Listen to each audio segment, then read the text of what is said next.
नमस्कार साथियों, कैसे हैं आप सभी। उम्मीद है सभी लोग ठीक होंगे। जैसा कि मैंने कहा था कि आप सबों के बीच मैं लूसेंट को लेकर आ रहा हूं, तो आज हम शुरू करते हैं लूसेंट का फर्स्ट पेज, जिसमें हमारा प्राचीन इतिहास है।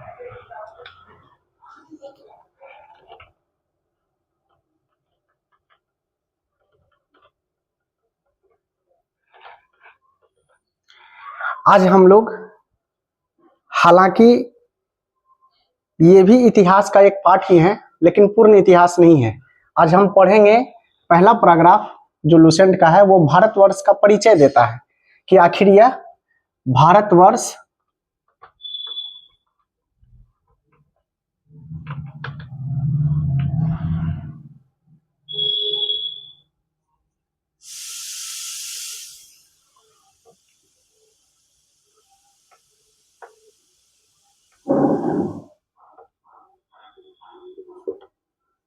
इंडिया, आखिर यह भारतवर्ष, हिंदुस्तान और इंडिया नाम पढ़ने के पीछे क्या कारण था।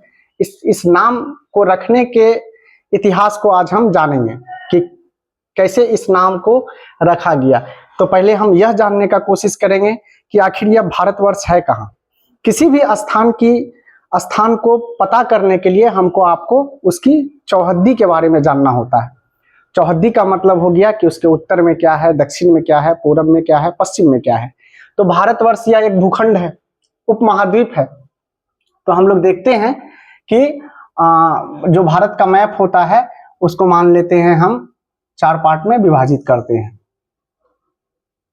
ऊपर के हिस्से को हम लोग कहते हैं उत्तर। अब भारत का मैप कुछ ऐसा होता है।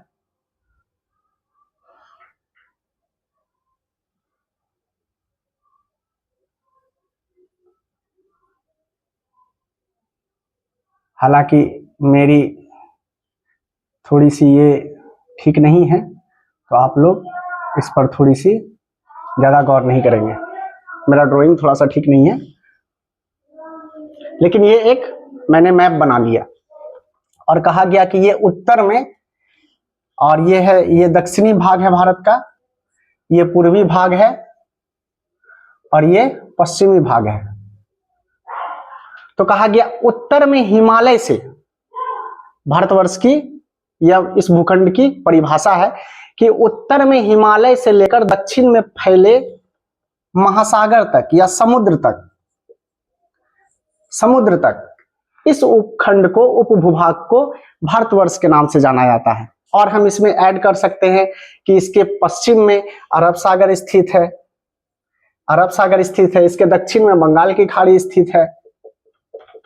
तो इस तरह से हम इसमें हम ऐड कर सकते हैं कि इस भूखंड को जो दर्शाया जाता है चौहद्दी लेकर के, किस तरह से दर्शाएंगे, तो उत्तर से लेकर दक्षिण तक फैले, उत्तर में हिमालय से लेकर और दक्षिण तक समुद्र तक फैले इस उपमहाद्वीप को भारतवर्ष के नाम से जाना जाता है। अब यह हम लोग देखेंगे कि यह भारतवर्ष नाम कैसे पड़ा। तो हम लोगों के पास सबसे पुरानी वेद हम लोगों की ऋग्वेद है, और ऋग्वेद में हम लोग देखते क्या है कि ऋग्वेद में एक जगह वर्णन आता है कि पहले प्राचीन समय में एक कबीला हुआ करता था, कबीला, और यहां का राजा को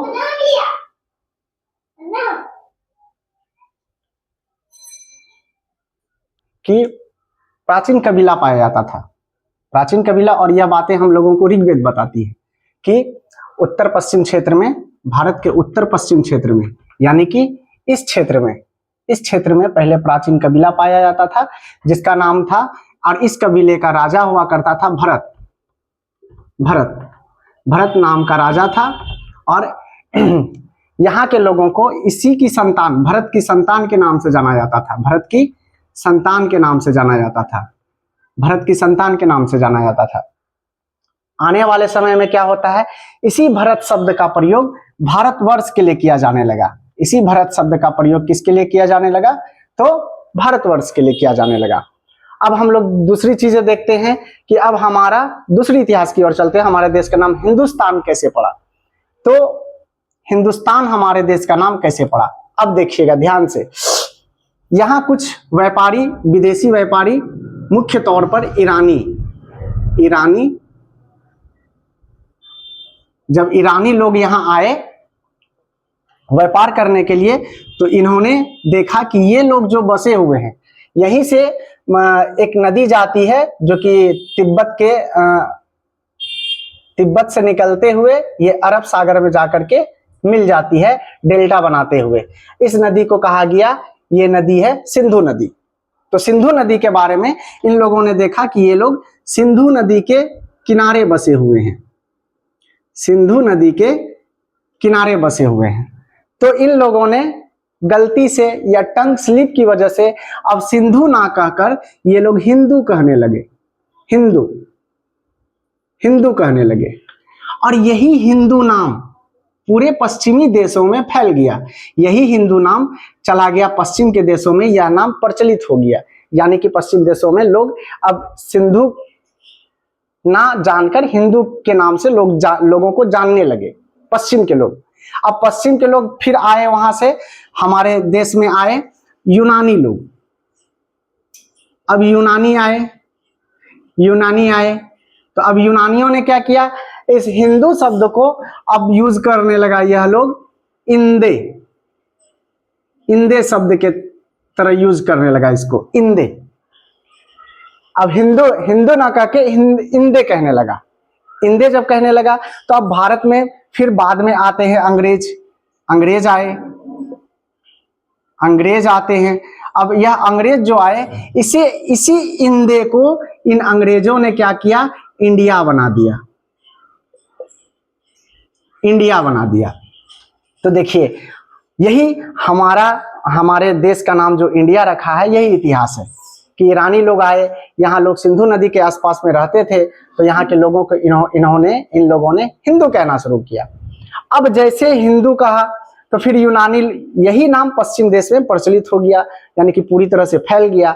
अब यूनानी लोग यहाँ आए, अब इसे इंदे कहने लगे, और फिर अंग्रेज आए, इसी इंदे को इंडिया कहने लगे। तो ये है हमारा भारतवर्ष नाम रखने का एक इतिहास।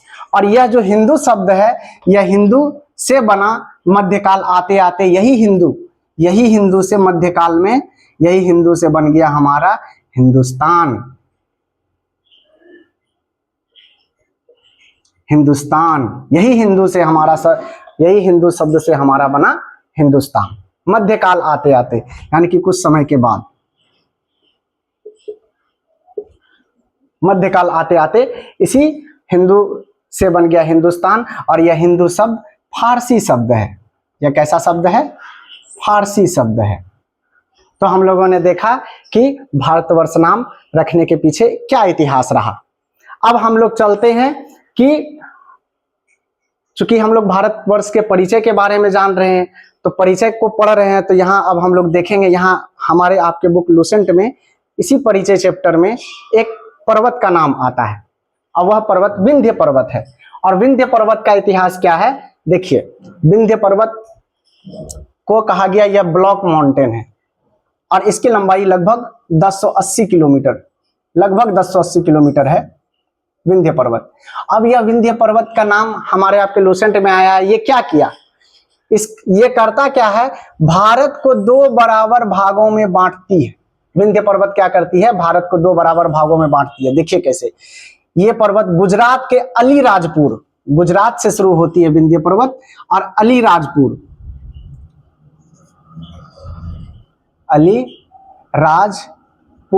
जिले से यह विंध्य पर्वत शुरू, गुजरात राज्य के अलीराजपुर जिले से यह पर्वत शुरू होती है।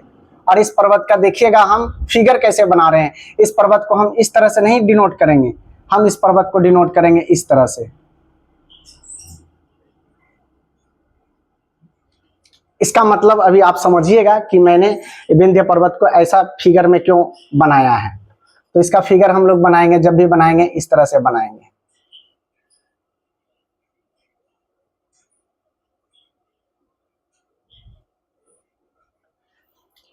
इसलिए कि ब्लॉक माउंटेन जो होते हैं, ब्लॉक माउंटेन जो होते हैं, इसका शीर्ष नहीं पाया जाता, इसमें शीर्ष नहीं होते, इसके शीर्ष सपाट होते हैं।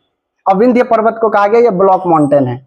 ब्लॉक माउंटेन का यह खासियत होता है कि इसमें शीर्ष नहीं पाया जाता, ये शीर्ष नहीं होता है, इसमें ये शीर्ष नहीं होता है, इसका शीर्ष सपाट होता है, लेकिन इसमें ढलान इसकी तीखी होती है, पूरी तीखी ढलान होती है, इसलिए इसे ब्लॉक माउंटेन कहा जाता है। तो हम लोग देखते हैं क्या कि यह विंध्य पर्वत जो है भारत को दो भागों में बांटती है। बीच में मान लीजिए यह विंध्य पर्वत हो गई, और यह पर्वत किस राज्य से होकर गुजरती है, तो यह पर्वत गुजरती है गुजरात, मध्य प्रदेश, उत्तर प्रदेश और बिहार, और यह आती है बिहार के सासाराम तक, सासाराम तक। और सासाराम में इसी की सहायक पर्वत को कैमूर की पहाड़ी के नाम से जानते हैं। सासाराम में इसे हम किस नाम से जानते हैं? कैमूर की पहाड़ी के नाम से जानते हैं, कैमूर की पहाड़ी के नाम से जानते हैं। तो देखिए विंध्य पर्वत ने किया क्या, भारत को दो भागों में बांट दिया, एक तो उत्तरी भाग और एक हो गया हमारा दक्षिणी भाग। चूंकि हम भारत के परिचय पढ़ रहे हैं तो यहाँ कुछ पर्वतों के नाम भी पढ़ेंगे, यहाँ कुछ राजाओं के नाम भी पढ़ेंगे, यहाँ कैसी भाषाएं बोली जाती हैं इन चीजों के बारे में पढ़ेंगे, यहाँ की जनसंख्या के बारे में पढ़ेंगे। तो हम इन चीजों को परिचय के रूप में पढ़ेंगे। तो देखिए अब हमारा क्या हो गया, विंध्याचल पर्वत हमारा समाप्त हो गया। विंध्य पर्वत के बारे में हम लोगों ने देखा कि यह कैसे उत्तर भारत और दक्षिण भारत दो पार्ट में भारत को डिवाइड करती है। अब हम देखते हैं कि हमारे पास भारत दो भागों में बट गया। अब हम देखते हैं कि भाई उत्तर साइड में किस भाषा का प्रयोग किया जाता है और दक्षिण भारत में किस भाषा का प्रयोग किया जाता है। तो हम लोग देखेंगे कि जो उत्तर भारत में भाषाएं बोली जाती है, अब देखिएगा यहाँ पे थोड़ी ध्यान दीजिएगा, हालांकि क्वेश्चन यहां से नहीं आते हैं, हम इसको मिटा रहे हैं, हालांकि क्वेश्चन यहां से नहीं आती हैं, क्वेश्चन जो हमारा आता है इन चीजों से नहीं आता है, लेकिन ये एक परिचय है तो परिचय के तौर पे हम लोगों को जानकारी रखनी चाहिए। क्वेश्चन यहां से बिल्कुल भी नहीं पूछा जाता है, लेकिन हम लोग परिचय जब देख रहे हैं तो थोड़ी सी डीप में देख लिया जाए इन चीजों को। तो हमने कहा कि उत्तर भारत और दक्षिण भारत में विंध्य पर्वत बांटती है। अब हम देखते हैं कि उत्तर भारत में अलग भाषाएं बोली जाती है, तो हम यहाँ दो भाषाओं का प्रयोग करते हैं। भारत में हम लोग दो भाषा का प्रयोग करते हैं। एक भाषा होता है जो हम लोग उत्तर भारत में बोलते हैं, तो कहा गया यह किस परिवार की भाषाएं हैं, तो इसके बारे में कहा गया यह इंडो यूरोपीय परिवार की भाषाएं हैं। इंडो यूरोपीय,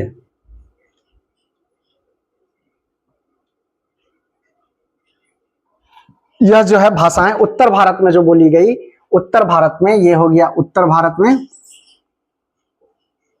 और यहां जो दक्षिण भारत में बोली गई, दक्षिण भारत में यानी कि इसके नीचे दक्षिणी साउथ इंडिया में जो भाषाएं बोली गई उसे कहा गया यह द्रविड़ परिवार की भाषाएं हैं।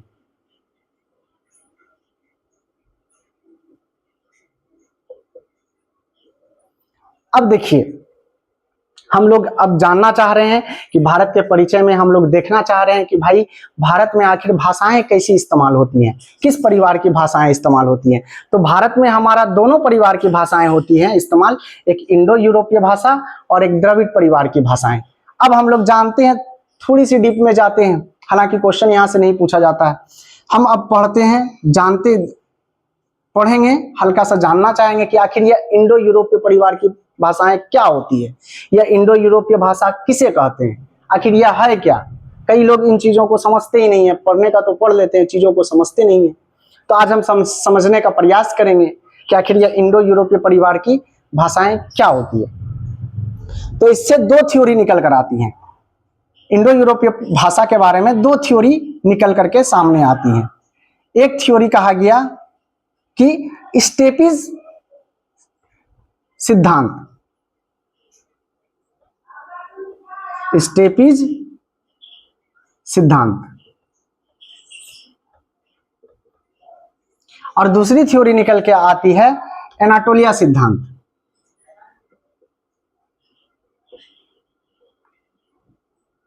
एनाटोलिया सिद्धांत।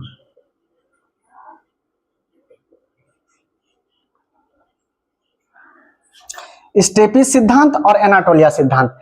ऐसा माना जाता है, इतिहासकार बताते हैं कि ऐसा माना जाता है कि आज से 5-7 हजार साल पहले, 5 से 7 हजार साल पहले, 5 से 7 हजार साल पहले जो भाषाएं आज हम बोलते हैं, हमारे उत्तर भारत में कई भाषाओं का इस्तेमाल होता है। उत्तर भारत में हम लोग पंजाबी बोलते हैं, मराठी बोलते हैं, गुजराती बोलते हैं, हिंदी बोलते हैं, संस्कृत बोलते हैं, बघेली बोलते हैं, बुंदेली बोलते हैं। कई भाषाएं उत्तर भारत में हम लोग इस्तेमाल करते हैं।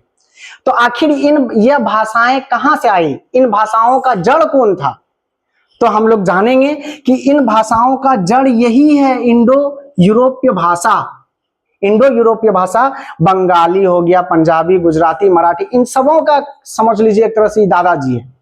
और ये भाषाएं 4 से 5 हजार साल में बदलते बदलते इसमें कुछ परिवर्तन होते होते चला आया और अब ये भाषा इंडो यूरोपीय भाषाएं बदल गई हमारी हिंदी में, संस्कृत में, मराठी, गुजराती,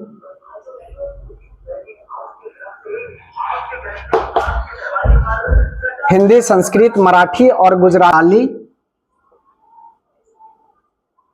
कहा जाएगा कि ये सारी की सारी भाषाएं, जो भी उत्तर भारत में भाषाएं बोली जाती हैं, ये सारी इंडो यूरोपीय परिवार की भाषाएं हैं।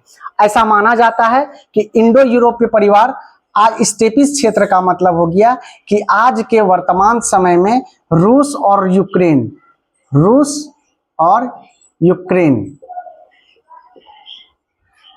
यूक्रेन ऐसा माना जाता है कि पहले सभी लोग इसी घास के मैदान में रहा करते थे और वहां एक ही भाषा चला करती थी और वह थी इंडो यूरोपीय भाषाएं। कुछ कारणों से, मान लीजिए भोजन की तलाश में या प्राकृतिक आपदाएं या जो भी कारण हो, कुछ लोग वहां से चले गए पश्चिम की ओर जब चले गए तो यहाँ पर भी यह इस भाषा में परिवर्तन हो करके आज के समय में जो भाषा देखते हैं हम लोग, अंग्रेजी, जर्मन, फ्रेंच, लैटिन,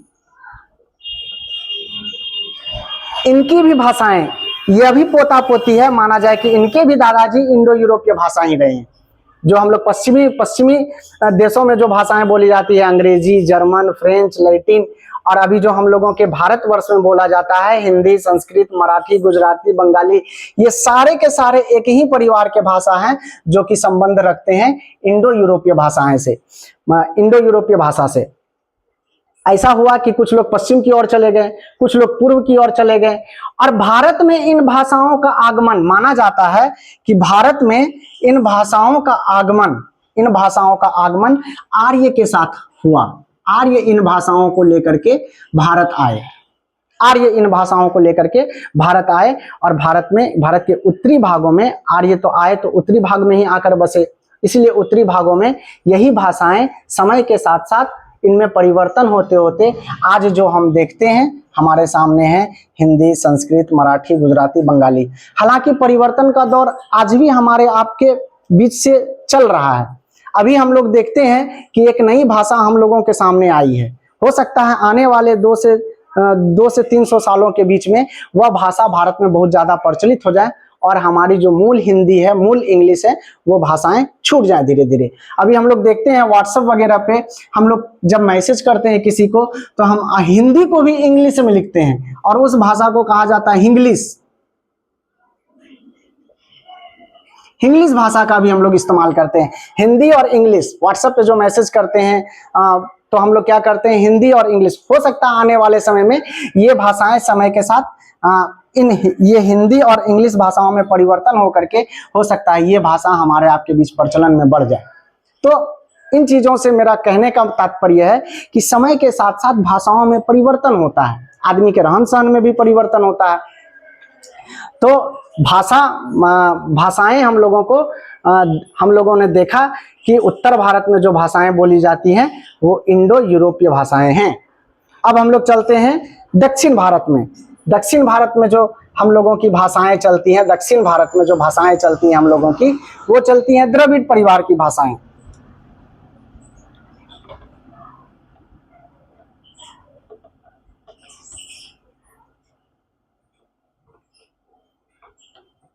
द्रविड़ परिवार की भाषाएं।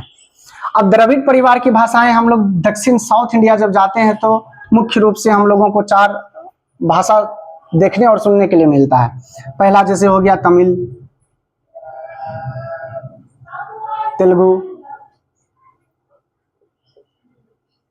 कन्नड़, मलयालम। हम लोग देखते हैं कि दक्षिण साउथ इंडिया में जब जाते हैं, दक्षिण भारत में, तो हम लोगों को ये भाषाएं देखने के लिए मिलती हैं। और यही भाषाएं कहा गया, ये भाषाएं द्रविड़ परिवार की भाषाएं हैं। ये दादाजी हुए, ये सब इनका पोता पोती हुआ, द्रविड़ परिवार की भाषाएं हैं। और इन भाषाओं के बारे में कहा गया कि ये भाषाएं जो हैं हम लोगों का मूल भाषा है। ये भाषाएं हम लोगों के इस क्षेत्र में शुरू हुई थी, द्रविड़ परिवार की भाषाएं। लेकिन जैसे आर्य इधर से आए, भारत में घुसे, तो यहाँ जो लोग थे धीरे धीरे साउथ की ओर ट्रांसफर हो गए, धीरे धीरे साउथ की ओर जाकर बस गए और वहां इनके भाषाओं को फलने और फूलने का मौका मिला। तो ये है हमारी द्रविड़ परिवार की भाषाएं। और द्रविड़ परिवार की भाषाएं हमारा मूल भाषा है। इन भाषाओं का जन्म हमारी भारत भूमि है। इन भाषाओं का जन्म माना जाता है कि यह भारत भूमि के उत्तर पश्चिम क्षेत्र में इन भाषाओं का जन्म हुआ। लेकिन आर्यों के कारण यहाँ बसे हुए लोग धीरे धीरे साउथ की ओर शिफ्ट हो गए। और आज हम देखते हैं कि साउथ में जब जाते हैं तो हम लोगों को तमिल, तेलुगु, कन्नड़, मलयालम, ये सारी भाषाएं देखने को मिलती है। तो हम लोगों ने देखा कि हमारे यहाँ उत्तर भारत और दक्षिण भारत में कैसी भाषाओं का इस्तेमाल किया जाता है, यहाँ किस तरह की भाषाएं बोली जाती है। हम लोगों ने इन चीजों को देखा और थोड़ी सी गहराई में जाकर देखा। एक चीज मैंने यहाँ पर छोड़ दिया था, यहाँ पर एक चीज आया था, एनाटोलिया का सिद्धांत, इंडो यूरोपीय स्टेपिस सिद्धांत था। यहां पर था एक एनाटोलिया का सिद्धांत। एनाटोलिया का मतलब हो गया, कुछ लोग का मानना था, कुछ विद्वानों का मानना था कि इस इंडो यूरोपीय भाषा का जो शुरुआत हुआ था वो तुर्की से हुआ था। लेकिन इतिहासकार इसे आज के समय में इसे वैध नहीं मानते, इसे अवैध माना जाता है। लगभग समस्त इतिहासकार इस सिद्धांत को ही फॉलो करते हैं और यही सिद्धांत स्टेपिस सिद्धांत को ही सही मानते हैं। एनाटोलिया के सिद्धांत को आज के विद्वान या आज के इतिहासकार इसे नहीं मानते हैं। तो हम लोगों ने देखा कि उत्तर भारत की भाषाएं, दक्षिण भारत की भाषाएं। अब हम लोग आगे बढ़ेंगे और आगे बढ़ने के साथ साथ अब हमारे आपके बीच जो चीजें आती हैं, अब वो बात आती है जनसंख्या की, कि अब हम लोग भारत का चूंकि परिचय देख रहे हैं तो अब हम लोग देखेंगे कि यहाँ की जनसंख्या में किस किस नस्ल का सम्मिलन है, यानी कि यहाँ की जनसंख्या जो मिलकर बनी है इसमें कौन कौन से नस्ल के लोग मिलकर के यहाँ की जनसंख्या, भारतवर्ष की जनसंख्या को बनाती है। तो जनसंख्या में हम लोग देखेंगे, यहाँ हम लोगों का जो नस्ल मिलता है, जनसंख्या में हम लोग देखेंगे कि हमारे यहाँ प्रोटो ऑस्ट्रेलाइड,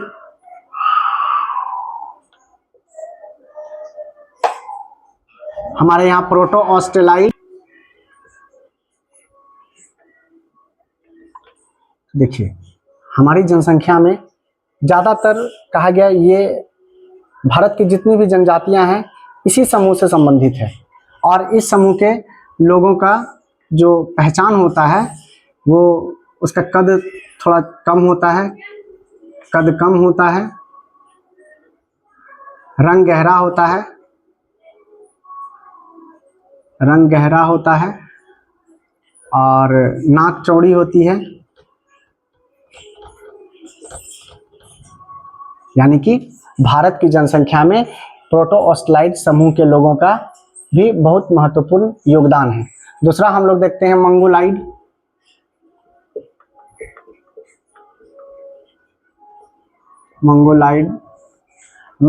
क्या होता है? मंगोलाइड का इनका रंग थोड़ा पीलापन, इनका रंग में थोड़ा पीलापन लिए हुए रहते हैं ये लोग, रंग पीलापन, और इनकी आंखें बादामी होती हैं।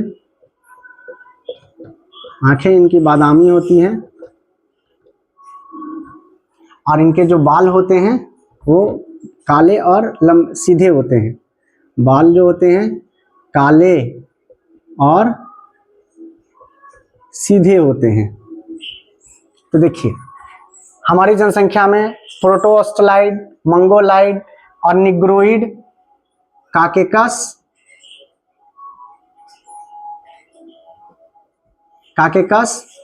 इनका मुख्य रूप से पहचान होता है कि ये गोरा भी होते हैं,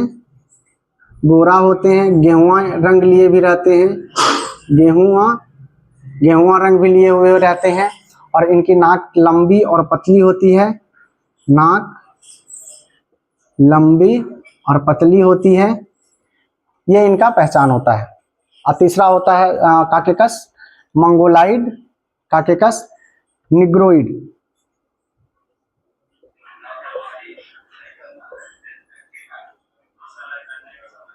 इन लोगों का पहचान होता है कि इनके बाल घुंघराले होते हैं, बाल घुंघराले होते हैं और इनका एक पहचान होता है कि ये इनका रंग काफी गहरा होता है, गहरा रंग इसलिए होता है क्योंकि इनको धूप से बचने के लिए, यूवी किरणों से बचने के लिए इनका रंग, और ये लोग सहारा रेगिस्तान में निग्रोइड समूह के ज्यादा लोग सहारा रेगिस्तान में पाए जाते हैं। परंतु भारत में भी इन लोगों के कुछ मिक्स रूप यहाँ भी पाए जाते हैं, निग्रोइड। तो हम लोग देखें कि भारत का परिचय देख रहे थे हम लोग, तो हम लोगों ने देखा कि भारत की जनसंख्या यहाँ कैसी है, भारत की भाषाएं कैसी हैं, भारतवर्ष नाम कैसे पड़ा, भारतवर्ष में कौन सी पर्वत हैं मुख्य रूप से। अब भारतवर्ष में हम लोग एक चीज और देखते हैं, हमारे लूसेंट के बुक में 2 राजाओं का नाम भी परिचय के रूप में 2 राजाओं का नाम मिला। एक मिला अशोक, एक है समुद्रगुप्त। और इन दोनों को हमारे बुक में चक्रवर्ती राजे के रूप में दर्शाया गया है, चक्रवर्ती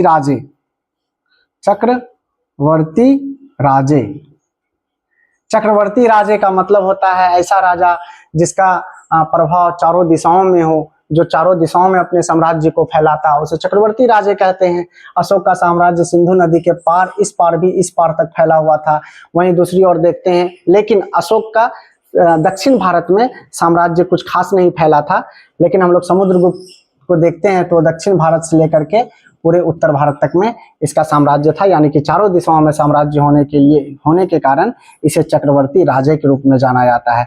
तो हमारे बुक में भारत का एक परिचय है, तो कई हम लोग यहाँ पे थोड़े सा सही लेकिन 2 राजाओं के बारे में जाने, यहाँ की जनसंख्या के बारे में जाने कि यहाँ की जनसंख्या में किस नस्ल के लोगों का योगदान है। नस्ल तो कहना गलत होगा, लेकिन हम लोग कहेंगे नृजातीय समूह, किस एथनेटिक ग्रुप, किस नृजातीय समूह के लोगों का भारत की जनसंख्या में योगदान है। तो proto Australoid, Mongoloid, Caucasus, Negroid, एक और होता है पैलियो मेडिटेरियन।